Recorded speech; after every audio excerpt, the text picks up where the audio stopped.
चलिए, okay, now we are going to discuss P V Shelley. क्या बने? Introduction. Percy Percy Shelley was a prominent English romantic poet of the early 19th century. Early 19th century का मतलब, century में confusion तो नहीं है, याद होगा अपने जब अपन 11th में थे तब पढ़ा था। सेंचुरी किसको बोलते हैं? कंफ्यूजन है मतलब, जैसे बोले कि 19th सेंचुरी, 19वीं शताब्दी, तो कब से कब तक का टाइम गिनेंगे?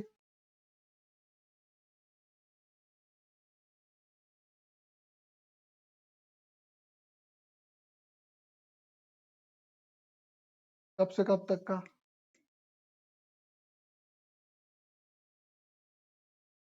हो गए द डोर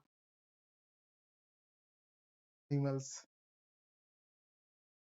1800 से, मतलब सॉरी, 1800 से 1900 के बीच की बात हो रही, समझ गए? 19th सेंचुरी मतलब 1800 से 1900। 1900 जो सन आएगा ना, वो लास्ट होता है अपनी सेंचुरी का, हमेशा ये थोड़ा सा आगे चलती है। जब 1801, 1802, 1803, 1804 ऐसा चलेगा ना, मतलब वो कौन सी सेंचुरी चल रही है? 19th। 19 19th सेंचुरी का आखिरी जो 19 का यूज होता है ना, वो सिर्फ 1900 पे होता है। सेंचुरी की खासियत बता चुके थे कागज पे ऐसे। अगर कोई बोलेगा कि 19th सेंचुरी, ये 19th सेंचुरी मतलब 1800 से तक, इसके बीच में जो भी सन आएंगे सब इस सेंचुरी के हैं।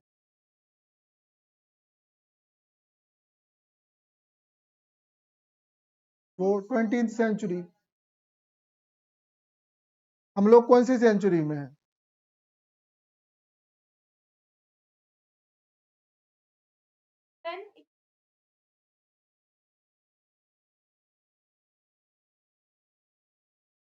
शांत नहीं बैठना, अभी सांप नहीं सूंगा, है ना? 21st सेंचुरी, 21वीं शताब्दी में, अपन 21वीं शताब्दी के लोग हैं। Now go to the next words, है ना? Renowned for his lyrical philosophical revolutionary work. इनका स्टाइल क्या था? लिरिकल, गाने लायक, फिलोसफिकल, सोचने पे दर्शन शास्त्र वाला, रिवॉल्यूशनरी, एकदम तूफान मचा देने वाला। His poetry explore theme of social and political change, the power of imagination and the beauty of the natural world. ये इनकी खासियत थी। सामाजिक परिवर्तन के लिए इमेजिनेशन की पावर का शानदार उपयोग करते हुए ब्यूटी को इनने ग्लोरीफाई किया। ठीक। पीवी शैले काफी यंग एज की फोटो दिख रही है ना? बच्चे ही से।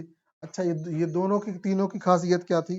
पीवी शैले, जॉन कीट्स और लॉर्ड बैरन, तीनों बिल्कुल लड़कियों जैसे लगते थे, है ना? अपने यहाँ पे साड़ी गाड़ी पहना के खड़ा कर दो तो तुम कहोगे, हाँ, ठीक है, तो ऐसा लगता था।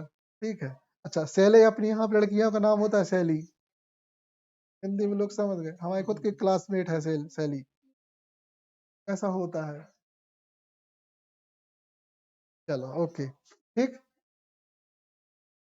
Early life and education. P V Shelley was born in 1792 to a wealthy English family. He studied at a prestigious school like Eton College, where his unconventional view and rebellious nature often land him in trouble. Despite academic struggle, Shelley's early life laid to foundation for his poetic genius and revolution. भैया का जन्म हुआ 1792 में, पढ़ाई कर ली इनने eaten college में, उस समय का काफी अच्छा कॉलेज माना जाता था। दिक्कत क्या हुई? फैमिली ने संघर्ष झेला, उसी का परिणाम हुआ जो स्ट्रगल झेला ना, उसी का परिणाम हुआ कि इनके जो जीनियस रिवॉल्यूशनरी आइडिया निकले। एक बात याद रखना, संघर्ष महानता को जन्म देता है, कड़वा सच। तुरंत सहने की हिम्मत नहीं हो, तुरंत सहने की हिम्मत नहीं होती। कभी कभी ऐसा लगता है कि जो किताब धर का अच्छी आगे ताप लो, है ना। पहली बात, हकीकत में कई बार हमारा मन हुआ तो बहस हो गई, निकाल कर इनके सामने को बढ़िया इनको एकदम दिखा तो जलवा।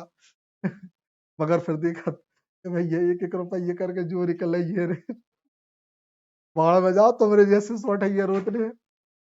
इसलिए घर पे विवाद हो, कछु चीज अपनी जैस न फेंको, चीज बस न तोड़ो, देख लो महंगी आता सस्ती चीज फेंक दो जो टूटे न, स्टील स्टील गिलास विलास, ठीक है। तो गुस्सा आए हाँ मुंह तोड़ दो तोड़ भी लायक है, चीज न तोड़ो भैया वो महंगी आता तनक, है ना। जैसे हमें गुस्सा है हम गिलास फेंक दे कांच को, नहीं वो नहीं कर सके, हम वही लाए थे, ठीक है। तो ऐसा ही है, संघर्ष झेला, ये बात हुई। चलो okay, romantic poet and philosopher, है ना। चलो रोमांटिसिज्म का मतलब तो पता ही है ना। Romance, romantic. अब इस चीज में तुम तीनों को छोड़ के सरस्वती को लगेगा कि पता नहीं क्या रोमांटिक बातें चल रही है ना। घर पे समझा रहा है कौन सी रोमांस की बात होती है, जो दिख रहा है वही सच है। रोमांस मतलब प्रकृति से प्रेम, है ना। अपन कहते हैं हम रोमांटिक हो गए, रोमांटिक हो गए मतलब तुम्हें प्रकृति से हो गया प्रेम, बाकी तो इसको सब छपरीपन बोलते हैं, ठीक है। रोमांटिक पोइट एंड फिलोसोफर, एक शानदार रोमांटिक पोइट थे ये, जिनको प्रकृति से बहुत प्रेम था। और फिलोसोफर मतलब दर्शन शास्त्री। सोचो 21-24 साल की उम्र में इतना सोचना, है ना। तो PV Shelley was a leading figure of romantic literary movement, इस रोमांटिक लिटरेरी मूवमेंट के लीडिंग फिगर माने जाते हैं।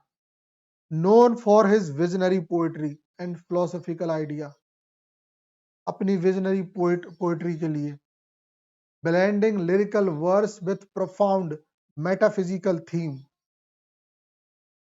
ध्यान रखना इनके मेटाफिजिकल थीम है। Shelley works explore the power of imagination, सही है, बार बार एक वर्ड आ रहा है, the power of imagination, humanity relationship with nature and the potential for social and political transform, ठीक है। मानवता का संबंध किस चीज से, प्रकृति, पोटेंशियल मतलब धैर्य, है ना, और social and potential transformation, political और पॉलिटिकल एक्टिविटी से भी ये जुड़े थे, ध्यान रखते थे मतलब, ठीक है। तो ये इनकी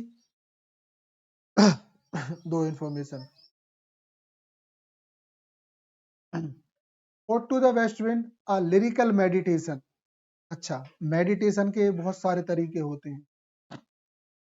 एक आपने एक चीज पे ध्यान दिया हो, मेडिटेशन में क्या करते हैं अपन, शांत बैठते हैं, सिर्फ अपने आप पे फोकस करते हैं। अच्छा, एक मेडिटेशन तुमने सुना होगा, वो एक एड आती है, रियाज करना, लोग गाना रियाज करते हैं ना, वो भी एक मेडिटेशन है।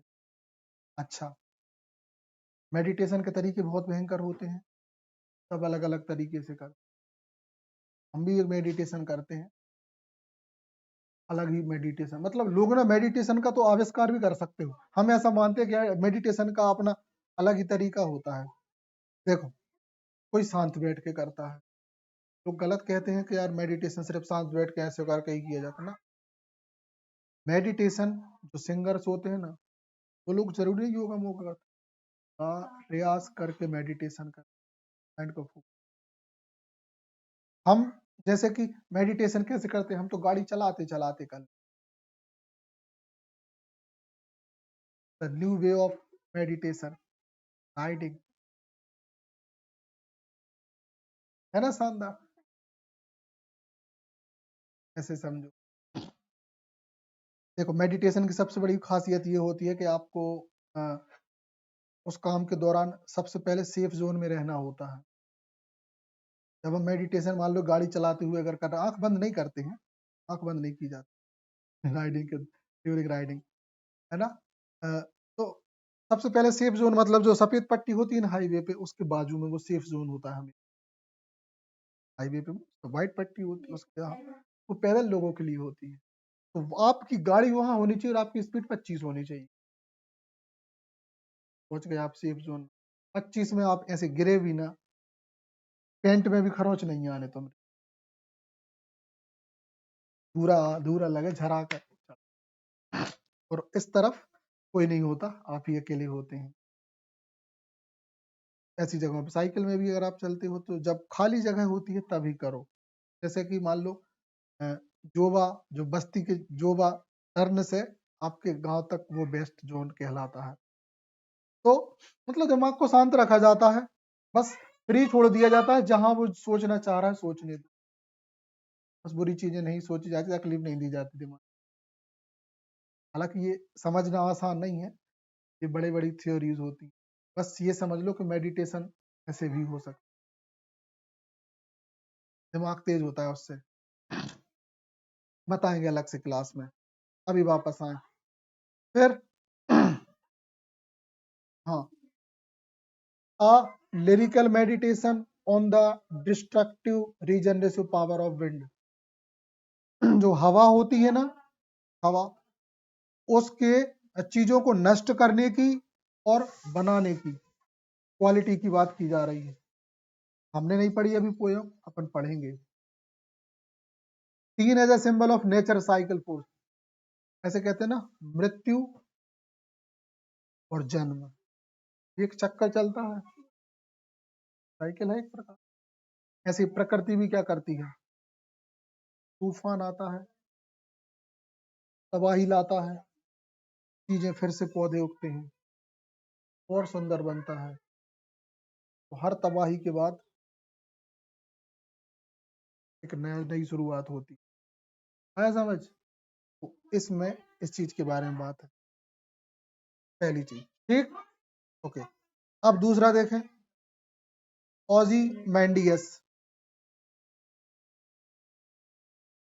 अब देख लो Ozymandias, a sonnet that contrast the colossal statue of a long dead king with the fleeting nature of human glory and power। Listen again, the sonnet that contrast, एक सोनेट है जो contrast है, colossal statue of long dead king. Colossal मतलब होता है,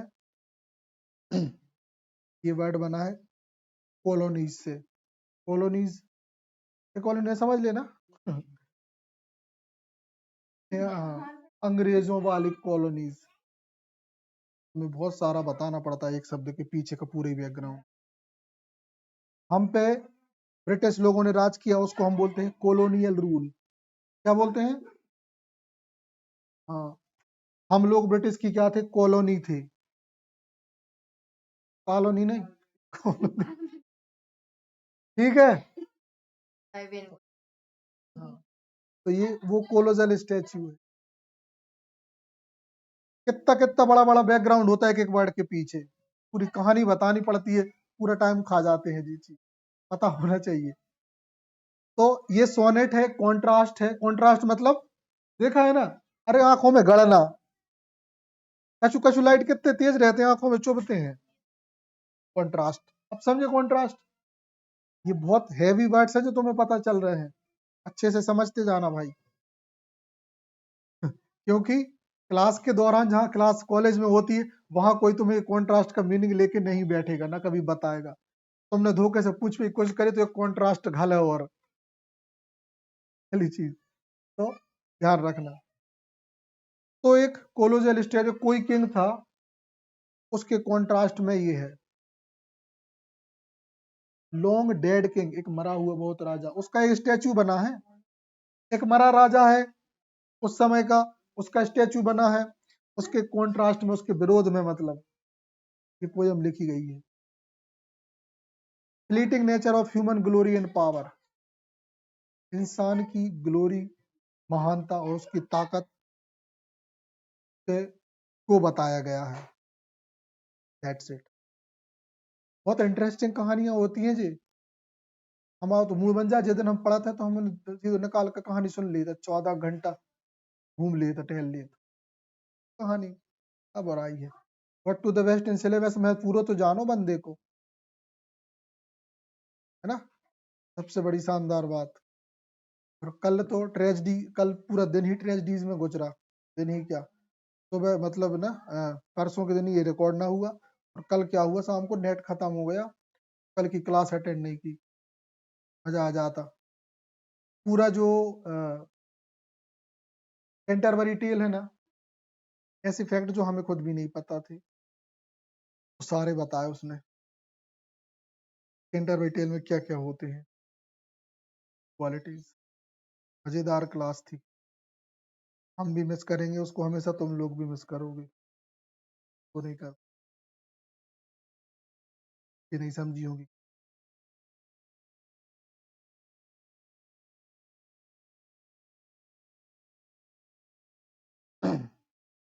चलो आगे बढ़े।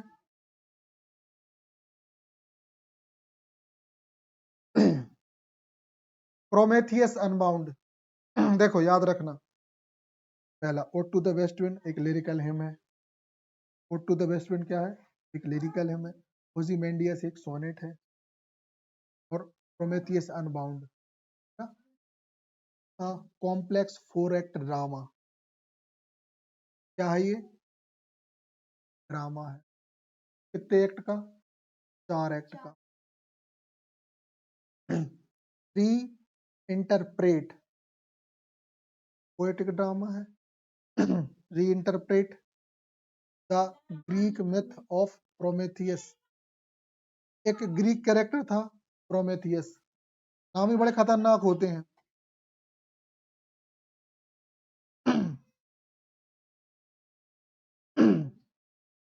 तो एक किंग थे जिनका नाम क्या था, प्रोमेथियस। एक मिनट, मनीषा, हाँ हाँ उसको उठा लो, उसको नहीं नहीं उसको रहने दो, रुक जाओ रुक जाओ, एक मिनट। मनीषा यहाँ से चेयर रखी होंगी, उठा लो।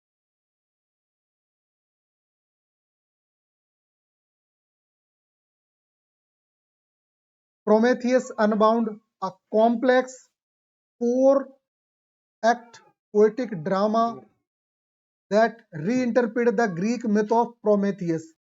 एक ग्रीक मिथ में एक कैरेक्टर है, जैसे कि हमारे इंडियन मिथ्स क्या है, महाभारत, रामायण, हाँ, तो ग्रीक मिथ्स क्या है, वहां का एक कैरेक्टर था प्रोमेथियस। मान लो हमारे एक राम, as an allegory for the struggle against tyranny and the triumph of human spirit, है ना। नितिन एक मिनट साइलेंट है ना। तो प्रोमेथियस एक एलेगरी है जो किस चीज का स्ट्रगल कर रही है, tyranny and the triumph of human spirit, मतलब इंसान की जो आत्मा है ना, उसके संघर्ष को बताया है इसमें। तो याद रखना, Ode to the waste Wind, Ozymandias, Prometheus Unbound. Ode to the waste Wind lyrical hymn, Ozymandias sonnet, और प्रोमेथियस अनबाउंड एक ड्रामा। नेट में 101% यहाँ से पूछने के चांसेस रहते हैं, ये बहुत फेमस वो है। ठीक, तो इसको हम यहीं पे सम अप कर रहे हैं। इसके बाद बची हुई स्लाइड अपन नेक्स्ट डे निपटाएंगे। इंपॉर्टेंट राइटर इसलिए से इतना सारा इंफॉर्मेशन दिया है ना, क्योंकि जो लोग कम समय में ज्यादा करके जाते हैं तो वो खासा ही करके जाते हैं। ठीक है, तो यहाँ पे अपन